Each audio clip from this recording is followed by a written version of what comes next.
দর্শক, আমি এখন রয়েছি কান্দানিয়ায় একটি সড়কে, যেখানে একটি আপনারা দেখছেন একটি সড়ক দুর্ঘটনা হয়েছে।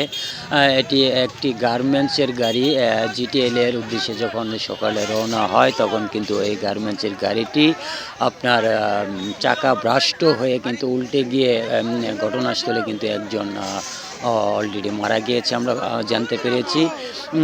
এবং ১০ থেকে ১২ জন আহত হয়েছে, তাদেরকে হাসপাতালে পাঠানো হয়েছে। এখানেও কিন্তু ২-১ জন আশঙ্কাজনক রয়েছে।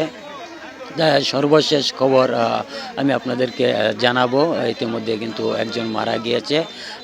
চাকা ভ্রাষ্ট হয়ে কিন্তু গাড়িটি উল্টে গিয়ে কিন্তু আসলে এই মর্মান্তিক দুর্ঘটনা ঘটেছে। এরা সবাই নিজুরি জিটিএল এর গার্মেন্টসের শ্রমিক ছিল। আসলে এই মর্মান্তিক দুর্ঘটনা আসলেই আমরা একান্তই কাম্য না। আমাদের উচিত যখন আমরা গাড়ি নিয়ে যাব, তখন গাড়ির সব কিছু চেক করে পরীক্ষা করে দেখতে হবে। ময়মনসিংহের কান্দানিয়া থেকে শামীম মাসুদ।